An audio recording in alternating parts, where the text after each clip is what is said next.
Bismillahirrahmanirrahim. Assalamualaikum warahmatullahi wabarakatuh. Alhamdulillah.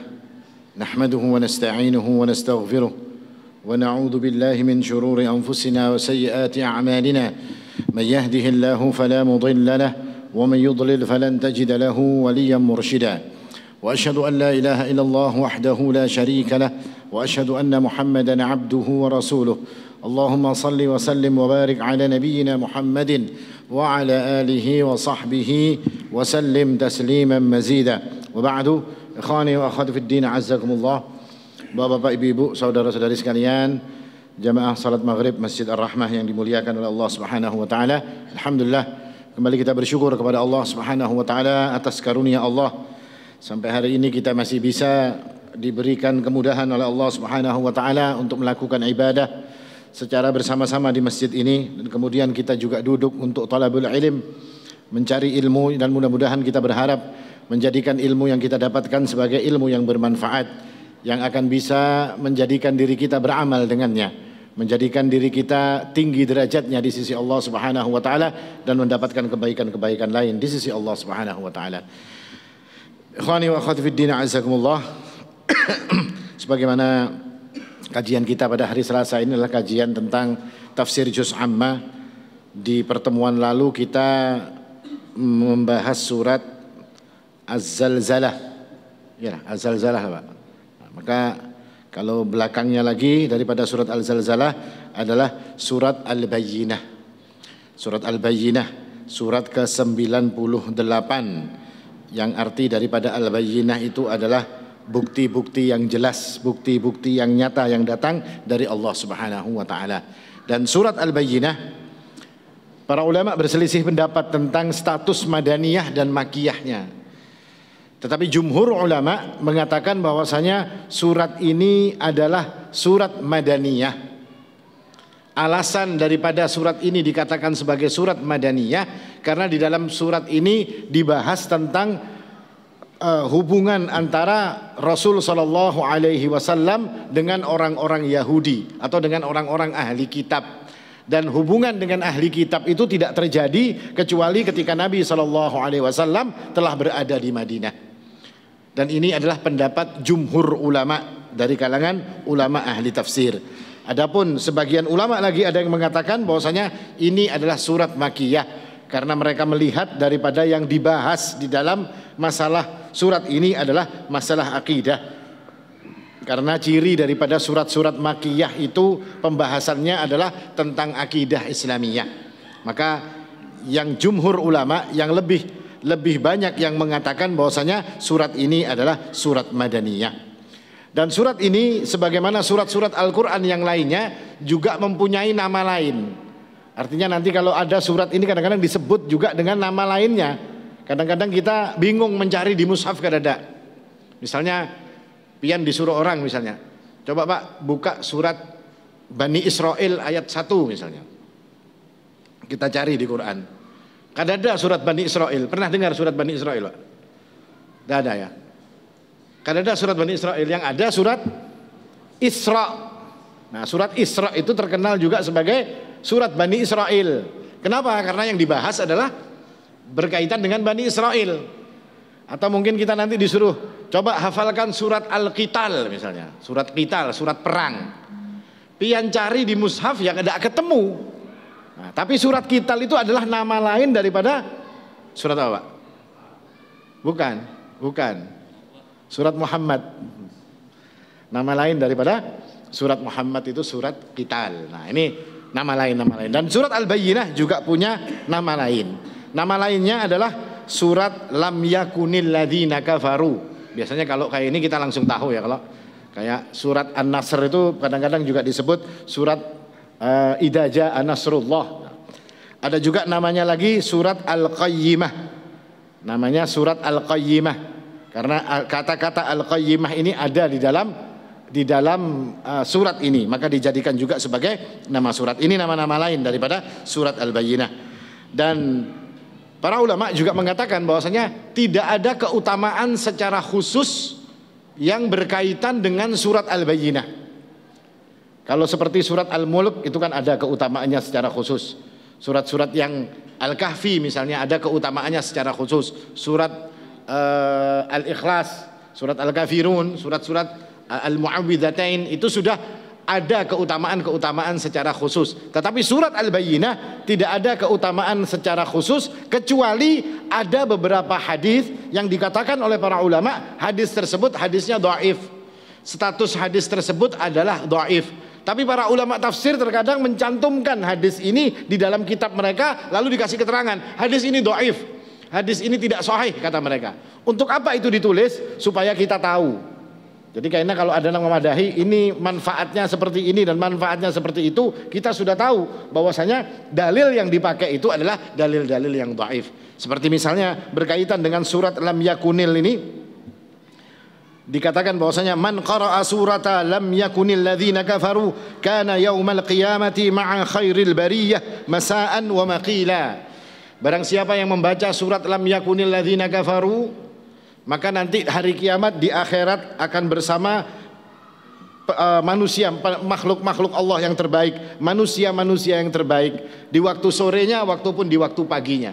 Artinya dikumpulkan oleh Allah bersama orang-orang terbaik. Tapi hadis ini dhaif, sehingga ini cuma sebagai pengetahuan saja bagi kita, bukan untuk diamalkan. Hadis dhaif yang lainnya juga mengatakan, "Lau ya'lamun nasu ma fi lam yakunil ladzina kafaru la'attalul ahla wal mal fata'allamuha." Barang siapa yang seandainya kalian tahu apa yang terkandung di dalam surat Lam Yakunil ladzina kafaru, maka la'attalu al-ahla wal mal, maka niscaya orang akan membuang atau meninggalkan hartanya dan meninggalkan keluarganya demi untuk surat ini. Maka fata'allamuha, maka pelajarilah. Nah, hadis ini juga termasuk hadis yang dhaif. Tetapi perintah untuk mempelajari Al-Quran adalah perintah yang datang dari Allah Subhanahu wa ta'ala dan Rasulnya Sallallahu Alaihi Wasallam. Meskipun hadis ini dhaif, tetap kita akan mempelajari apa yang terdapat di dalam Al-Quran, dan salah satunya adalah surat Lam Yakunil ladzina kafaru.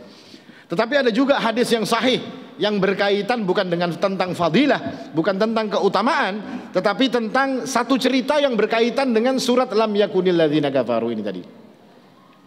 Di dalam Sahih Bukhari, Rasul sallallahu alaihi wasallam pernah berkata kepada Ubay bin Ka'ab radhiyallahu anhu. Kata Nabi sallallahu alaihi wasallam, "Innallaha amarani an aqra'a 'alaika lam yakunil ladzina kafaru." Wahai Ka'ab, wahai Ubay bin Ka'ab, sesungguhnya Allah Subhanahu wa taala memerintahkan diriku untuk membacakan surat Lam Yakunil ladzina kafaru ini padamu. Sebelum surat itu dibaca, Ubay bin Ka'ab langsung bertanya kepada Rasul sallallahu alaihi wasallam, "Sammani lak?"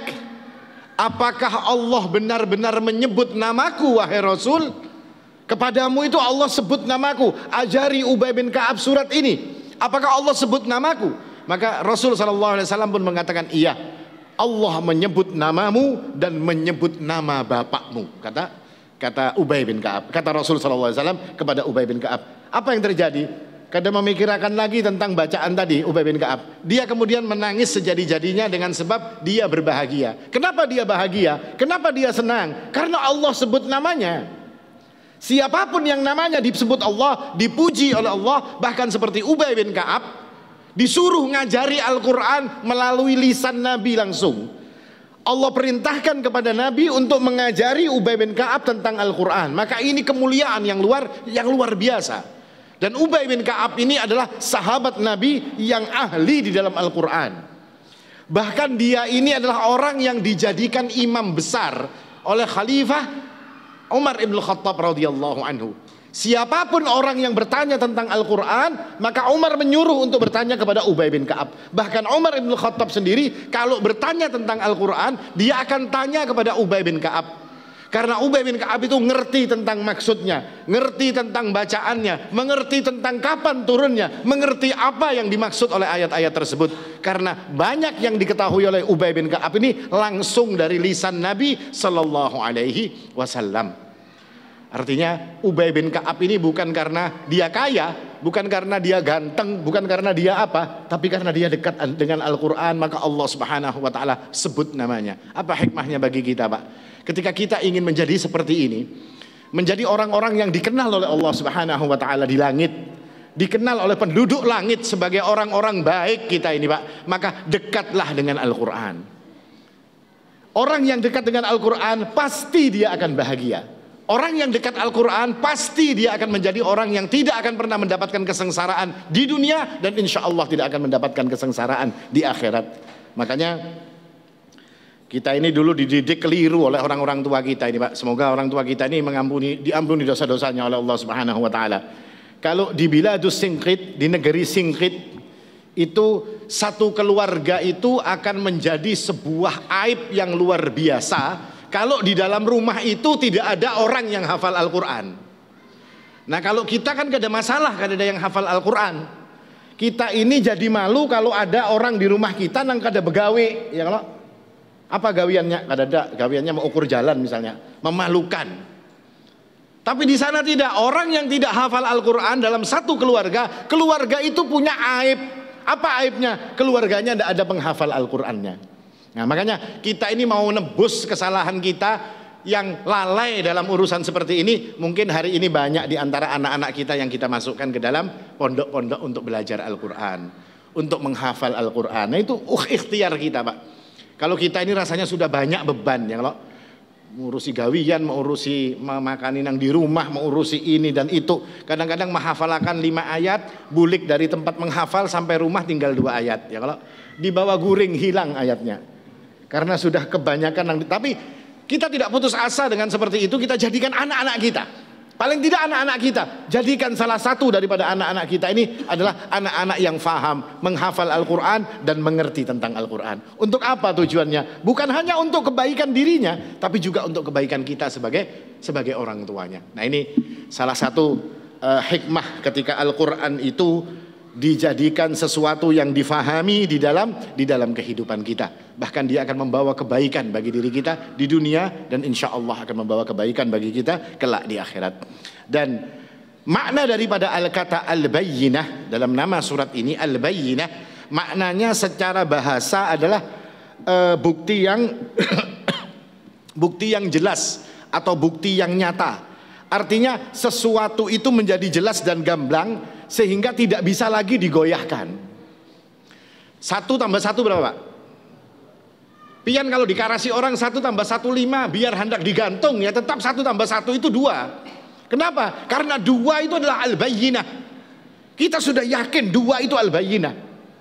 Kadang mungkin lagi disuruh 1 tambah 1 3 lah. Kadang kawa 2, diberi duit 200 ribu. Kadang kawa 2, 500. Kayak apalah, 1 juta. Ayo coba-coba ayo misalnya. Nah, karena kayak itu Pak, Al-Bayyinah itu tetap mau diapakan saja tetap dia tidak akan berubah. Nah, keterangan yang jelas, yang gamblang sehingga tidak bisa lagi digoyahkan ini adalah Al-Bayyinah. Sebagaimana kalau kita lihat di dalam Al-Quran, ketika Uzair itu melewati satu kampung, yang kampung itu sudah hancur, rusak semua. Lalu Uzair ini mengatakan, kaifa yuhyillahu kaifa yuhyi hadihillahul mauta, seperti apa nanti Allah akan menghidupkan yang sudah mati ini. Lalu Allah Subhanahu wa taala mengatakan dia kemudian dimatikan oleh Allah Subhanahu wa taala. Fa amatahu Allahu mi'ata 'amin tsumma ba'atha. Dia dimatikan selama 100 tahun.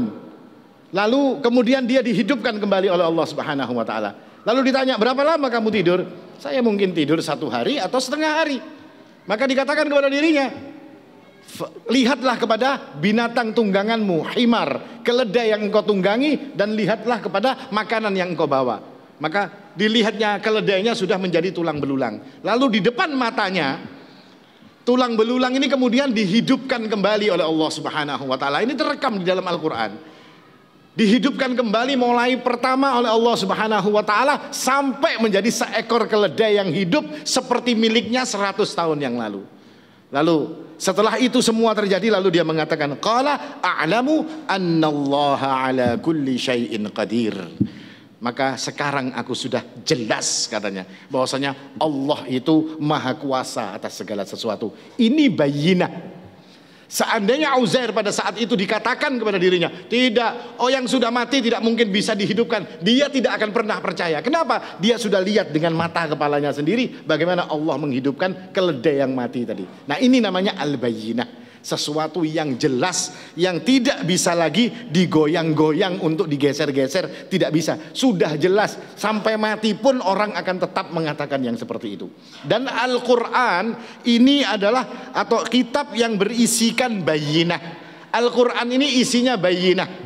Artinya apa yang dijelaskan di dalam Al-Quran ini pasti bisa diterima karena dia memberikan bukti, dia memberikan penjelasan, bukti-buktinya jelas. Orang yang punya akal, maka akalnya sehat, dia pasti akan terima apa yang dikatakan oleh Al-Quran.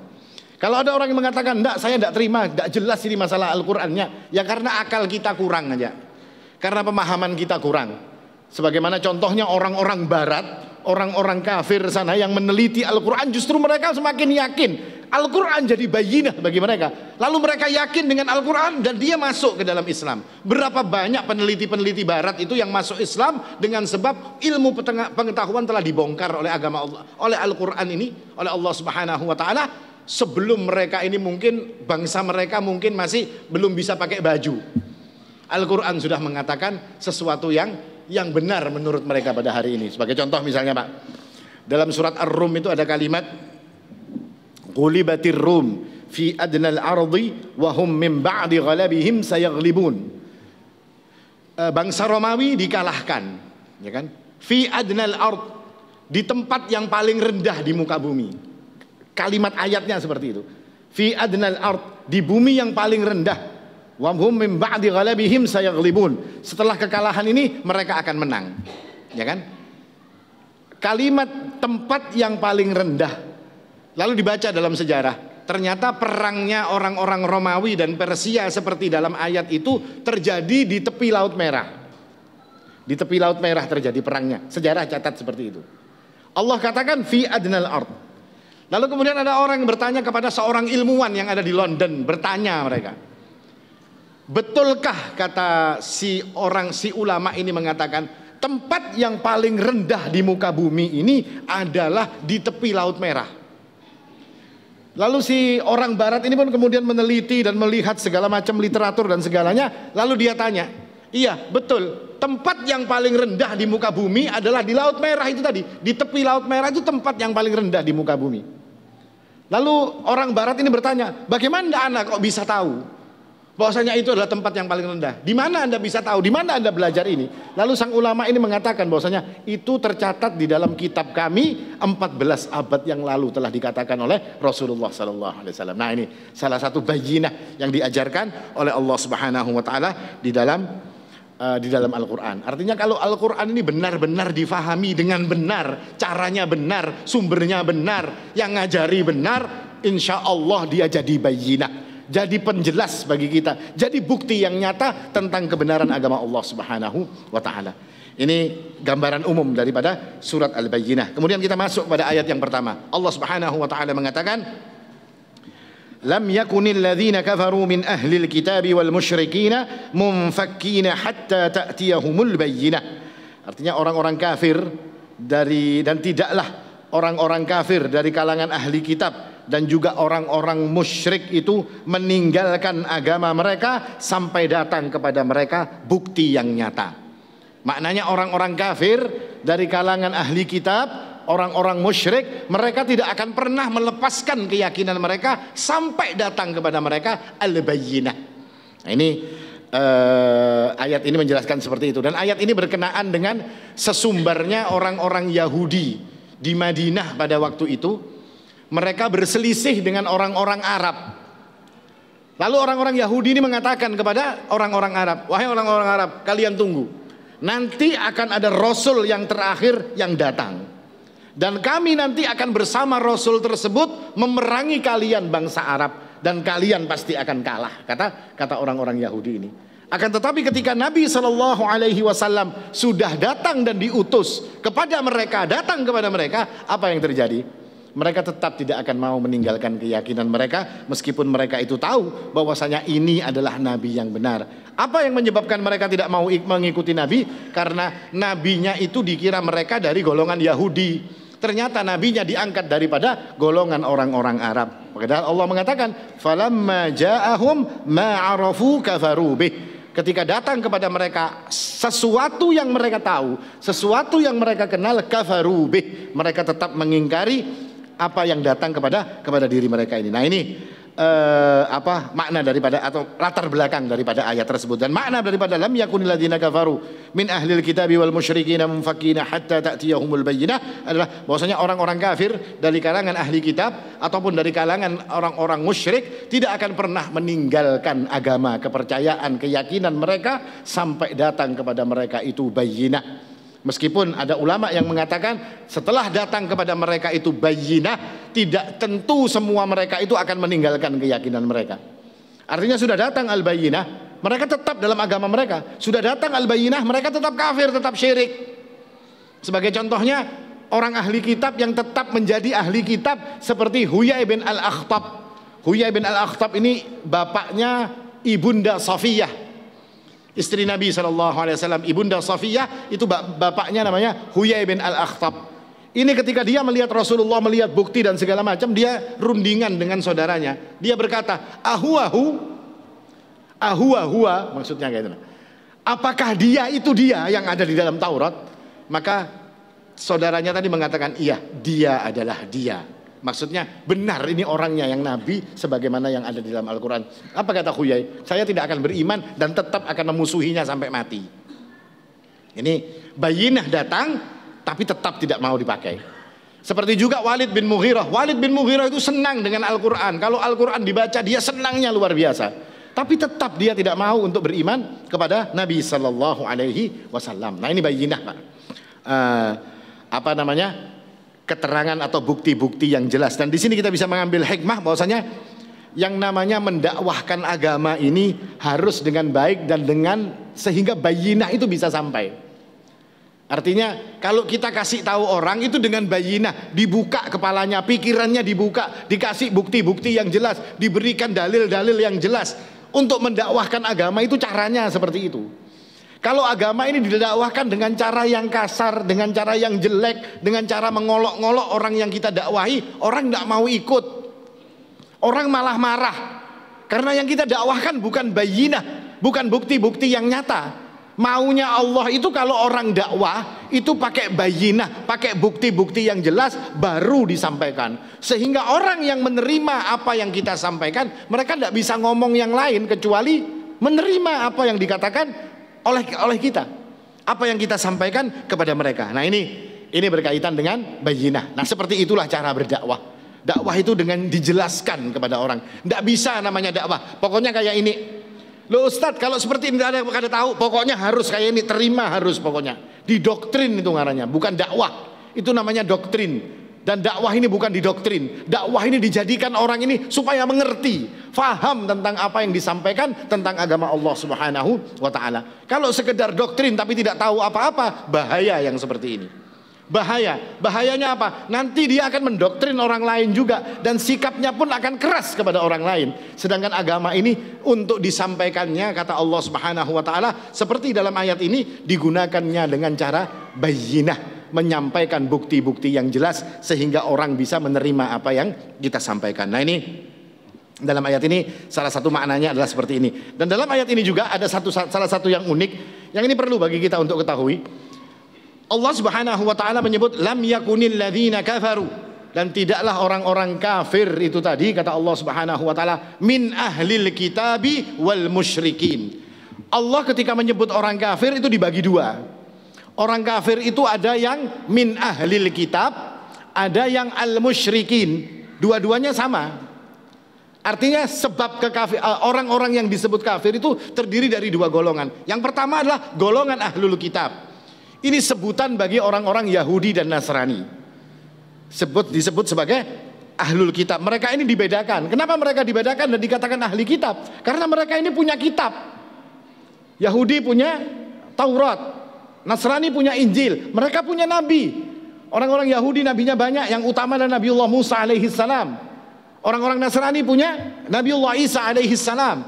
Ini nabi-nabi mereka. Dan sebagian besar orang-orang ahli kitab itu tidak melakukan kesyirikan pada awalnya. Tapi kenapa disebut kafir? Mereka tidak syirik. Kesyirikan ahli kitab itu terjadi setelah berapa ratus tahun meninggalnya nabi-nabi mereka. Asalnya mereka tidak melakukan kesyirikan. Tapi kenapa mereka disebut sebagai orang kafir? Apa kira-kira Pak sebabnya Pak? Hah? Yahudi, Nasrani tidak melakukan kesyirikan pada asalnya. Tapi kenapa disebut kafir? Karena mereka tidak beriman kepada Rasulullah, tidak beriman kepada Al-Quran.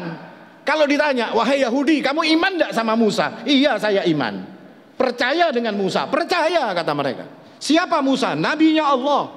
Percaya kepada Taurat? Percaya. Apa itu Taurat? Kitabnya Allah, kata mereka. Tidak ada kesempatan untuk melakukan kesyirikan. Tapi kafirnya mereka karena sebab mereka mengingkari Rasul sallallahu alaihi wasallam. Jadilah dia kafir.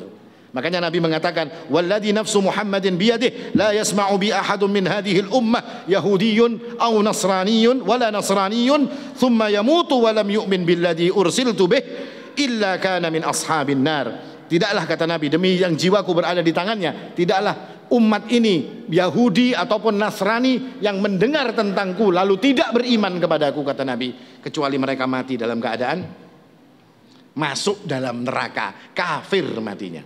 Nah, ini orang ahli kitab. Makanya dibedakan oleh Allah. Kadang-kadang kita ini terpintar juga pada Allah Subhanahu wa taala. Kita mengatakan, "Oh, sama sudah. Musyrik lawan orang ahli kitab itu sama." Tidak. Tidak sama. Siapa yang bilang tidak sama? Allah yang bilang tidak sama. Allah bedakan mereka ini. Lalu orang musyrik itu siapa? Musyrik itu penyembah berhala. Tidak ada yang namanya nabi dari kalangan orang musyrik, tidak ada. Orang musyrik tidak punya kitab.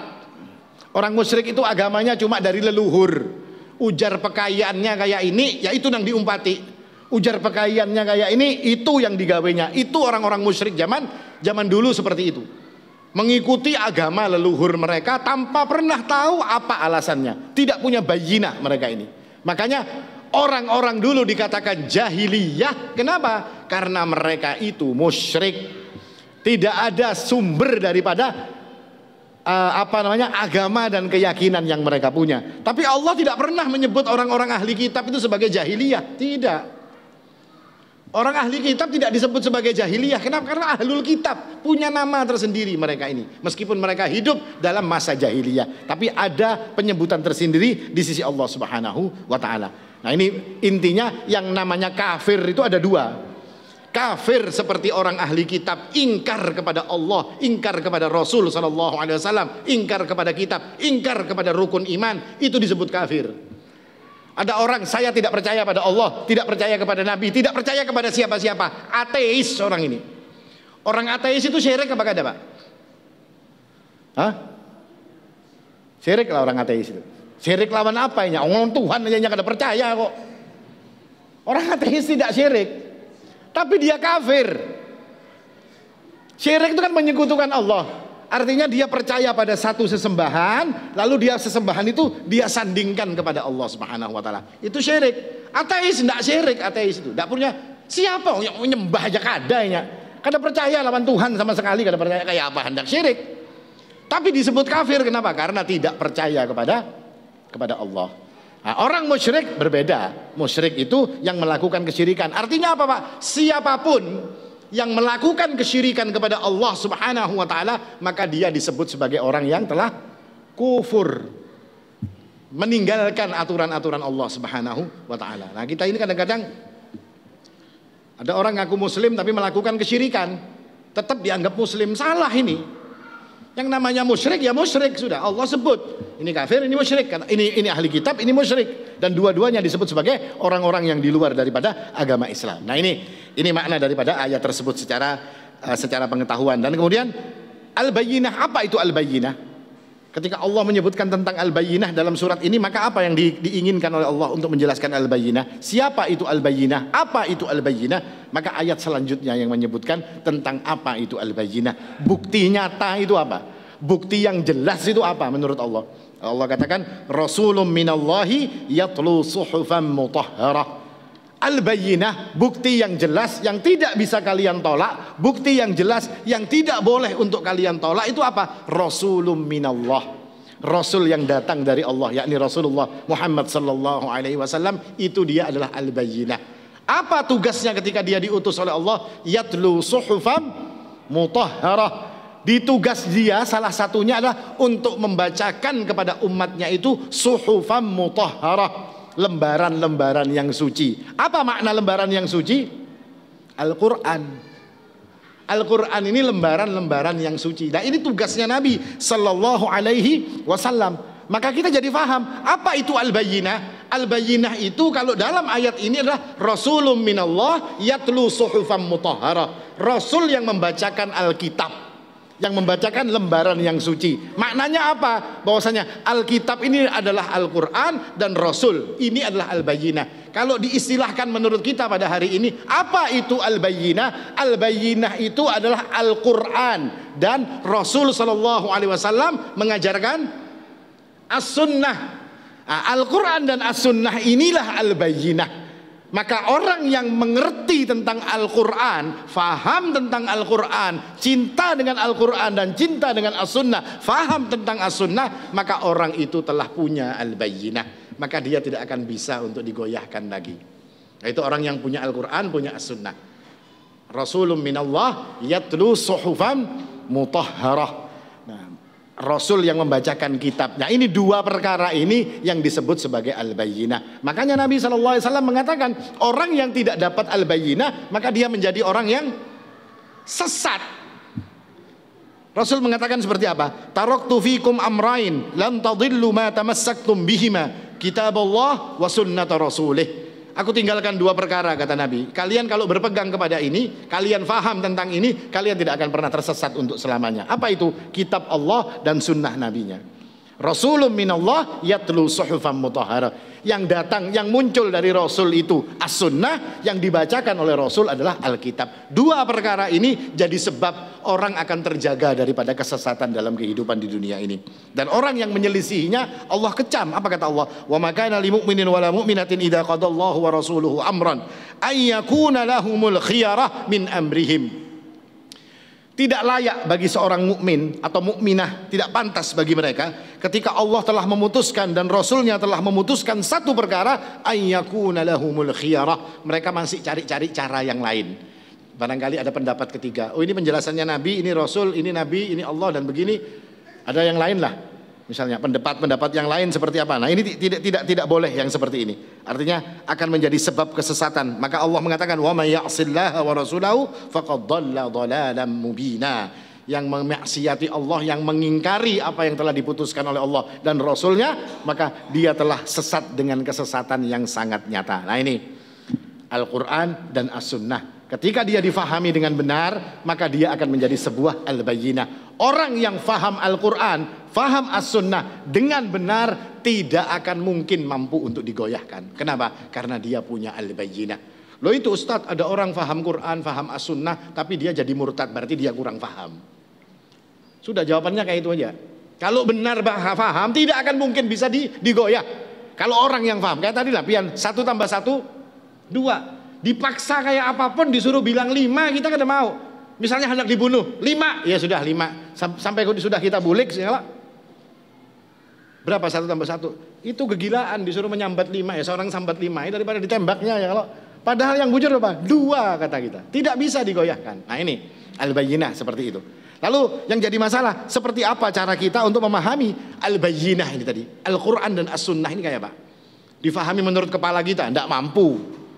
Kita tidak akan mungkin mengatakan, oh menurut pemahaman saya As-Sunnah itu seperti ini, Al-Quran seperti ini. Tidak. Tapi Al-Quran dan As-Sunnah difahami menurut pemahaman orang yang paling faham. Siapa mereka? Yakni ulama-ulama mutaqaddimin dari kalangan salafus saleh, umat terbaik daripada umat ini. Kita pakai pemahaman mereka. Sehingga ketika kita memahami menurut pemahaman salafus saleh, maka insya Allah ini jadi pemahaman yang paling selamat. Dan perlu diingat, yang namanya salafus saleh itu bukan milik kelompok. Salafus saleh itu bukan milik golongan, tidak. Salafus saleh itu milik siapa saja yang mau mengambil penjelasan mereka, maka bisa untuk diambil. Siapa saja boleh untuk mengambil pendapat mereka, karena pendapat salafus saleh itu diajarkan untuk kita memahami agama, bukan untuk diperjualbelikan, tidak. Semua orang boleh untuk mengambil pemahaman mereka dan menjalankan agama ini berdasarkan pemahaman para salafus saleh. Maka semua inilah yang dikatakan sebagai al-bayyinah. jelas semua, karena semua yang mereka jelaskan itu adalah perkara-perkara yang mendatangkan keselamatan kepada diri-diri kita. Dan dalam ayat ini Allah Subhanahu wa taala mengatakan suhufan mutahharah. Al-Quran itu disebut sebagai lembaran-lembaran yang suci. Maka para ulama mengatakan ketika Al-Quran itu dikatakan sebagai lembaran yang suci, maka di dalam urusan Al-Quran itu ada aturan, ada adab. Sesuatu yang suci itu pasti ada adabnya. Sesuatu yang suci itu pasti ada ada aturan-aturan yang berkaitan atau yang mengikat perkara-perkara tersebut. Ini menurut para ulama seperti itu. Demikian pula Al-Quran. Ketika Al-Quran dikatakan suhufan mutahharah, lembaran-lembaran yang suci, ada aturannya. Di antara aturan Al-Quran, misalnya yang disebutkan oleh para ulama, baca Al-Quran itu dengan tartil. Orang yang mengikuti sunnah, as-sunnah, mengikuti Al-Quran dan as-sunnah, itu baca Al-Qurannya dengan tartil. Kenapa? Karena Allah yang perintahkan, warattilil Qur'ana tartila, baca Al-Quran dengan tartil. Kayak apa baca Al-Quran dengan tartil? Belajar ilmu tajwid. Kalau belajar ilmu tajwid, insya Allah baca dengan tartil urusan Al-Quran ini. Ini salah satu adabnya. Al-Quran dibaca dengan tartil. Lalu Al-Quran itu diletakkan di tempat yang mulia. Kada boleh pian berisi Quran halus, asan hafalan, terus diandak di kantong belakang itu. Itu tidak beradab namanya. Ya kan? Di tempatnya itu tempat yang tinggi, tempat yang mulia, tempat yang bersih. Kada boleh diandak di asal-asal, asan ganjelnya apa misalnya. Ya kalau pina kulkasnya pina miring terus diganjal lawan Al-Quran, kada boleh nang itu Pak. Tidak punya adab yang namanya seperti ini. Ini salah satu adab terhadap Al-Quran. Lalu adab juga terhadap Al-Quran adalah sebagaimana dijelaskan, ini terjadi beberapa perselisihan. Nanti kita akan tahu perselisihannya ini di mana yang sebenarnya. Tentang membaca Al-Quran dalam keadaan suci. Allah Subhanahu wa taala mengatakan innahu laqur'anun karim fi kitabim maknun la yamassuhu illal mutahharun. Ya kan, Allah mengatakan tentang Al-Qur'an, ya kan, yang Al-Qur'an ini tidak akan pernah dipegang kecuali oleh orang-orang yang suci. Nah, dari satu ayat ini akhirnya timbul beberapa perbedaan pendapat tentang urusan membaca Al-Qur'an. Ada yang berdalil bahwasanya ini adalah malaikat. Lalu mereka mengatakan bahwasanya baca Al-Quran itu meskipun tidak dalam keadaan suci tidak ada masalah. Kita akan buka pendapat ini Pak. Perkataan ini nanti kita akan tahu ini perkataan siapa. Boleh baca Quran meskipun tidak pakai wudhu. Ulama menjelaskan dalam urusan Al-Quran itu ada dua macam. Ada membaca Al-Quran dan ada memegang Al-Quran. Ini harus dibedakan. Baca Quran dan pegang Quran. Kalau baca Quran siapapun boleh, mau wudhu mau tidak wudhu boleh, kecuali orang junub, nanti ada penjelasannya. Orang junub, orang janabah itu tidak boleh baca Al-Quran. Tapi kalau baca Al-Quran pian mau bangun guring kah, pian baru keluar dari WC mau baca Al-Quran kada pakai wudhu tidak ada masalah, asal jangan ngaji di dalam WC ya kalau Pak lah. Jangan. Tapi seperti itu, baca Al-Quran dan pegang Al-Quran. Nah, baca Al-Quran boleh semuanya. Artinya selain daripada orang junub boleh. Tetapi urusan memegang Al-Quran, 4 ulama madhab itu sepakat. Ya kan? Sepakat para ulama bahwasanya memegang Al-Quran, pegang Al-Quran, misalnya ini Al-Quran dipegang seperti ini, tidak boleh kecuali orang itu dalam keadaan wudhu. Siapa yang mengatakan boleh? Bukan pendapatnya imam madhab, bukan pendapatnya para sahabat, bukan. Tidak ada sahabat Ibnu Abbas mengatakan itu membaca Al-Quran boleh orang tidak berwudu. Iya benar, baca Quran, bukan pegang Quran. Tapi seluruh atau kebanyakan sahabat Nabi SAW seperti Ali bin Abi Thalib, Hudzaifah ibnul Yaman dan yang lain-lainnya dari kalangan tabi'in, seperti dari kalangan tabi'in seperti Ibnul Mubarak dan yang lain-lainnya dari kalangan tabi'ut tabi'in, imam madhab yang 4 semua sepakat pegang Quran itu dengan wudu.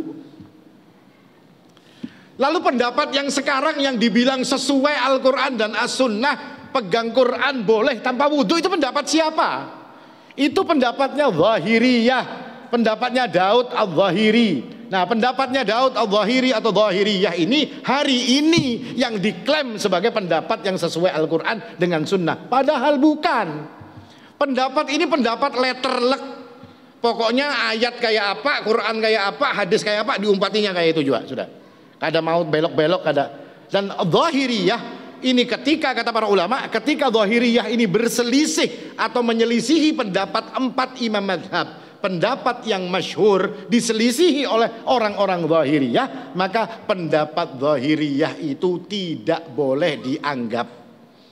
Jadi anggap angin lalu ya, kada usah dianggap sebagai. Tapi hari ini itu jadi pendapat yang seolah-olah ini yang paling bujur. Pendapat ulama yang 4 imam mazhab, sahabat Nabi SAW dan yang lain-lainnya seolah-olah tenggelam, hilang pendapat ini. Dikatakan, oh ini yang sesuai Al-Quran dan As-Sunnah seperti ini. Loh sekarang mau memahami Al-Quran dan As-Sunnah, tadi pakai pendapat siapa? Pakai penjelasan salafus saleh. Ya baca pendapatnya sahabat seperti apa, baca pendapatnya tabi'ut tabi'in seperti apa, ya kan? Baca pendapatnya para imam 4 yang imam madhab yang 4 seperti apa pendapat mereka tentang memegang Al-Quran. Semua mengatakan harus dengan wudu. Lah terus yang pendapat yang dikatakan pendapatnya sesuai Al-Quran dan Al-Sunnah ini pendapat siapa? Zahiriyah. Zahiriyah ini ya tahunnya kira-kira tahun berapa? 400 atau 500-an baru muncul itu Daud Al-Zahiri, seperti Ibnu Hazm dan yang lain-lainnya. Nah pendapat mereka inilah yang menyelisihi ini tadi, dan itu dikatakan oleh para ulama tidak perlu dianggap. Tapi ini kadang-kadang yang dimunculkan yang ini, padahal itu bukan pendapat dari kalangan salafus saleh. Sedangkan kita dituntut untuk memahami agama ini menurut penjelasan sahabat Nabi. Imam-imam yang ada di kalangan salafus saleh, Zahiri pendapat baru, bukan pendapat lama, bukan. Dia adalah pendapat yang baru dan tidak dianggap ketika menyelisihi pendapat salafus saleh. Nah ini berkaitan dengan memegang dan membaca Al-Quran. Jadi harus dibedakan Pak, pegang Al-Quran dan baca Al-Quran. Terus kayak apa kalau tidak dalam keadaan wudhu mau baca Al-Quran? Ya boleh, tapi dengan di HP misalnya, atau dengan hafalan, atau bilhail kata para ulama, dengan ada penghalang antara dirinya dengan Al-Quran, juga tidak dipegang secara langsung. Nah ini pendapat daripada kalangan ulama, dari kalangan 4 imam madhab dan juga para sahabat Nabi Sallallahu Alaihi Wasallam. Ini kira-kira yang bisa disampaikan. Mungkin di pertemuan yang akan datang kita akan bahas tentang masalah orang junub dalam urusan membaca Al-Quran itu seperti apa. Nanti ada pembahasannya tersendiri karena waktunya nggak ada cukup ini. Mudah-mudahan bermanfaat. Yang sedikit ini aku qouli hadza wal haqqu 'indallah subhanakallahumma bihamdik asyhadu an la ilaha illa anta astaghfiruka wa atubu ilaik. Assalamu alaikum warahmatullahi wabarakatuh.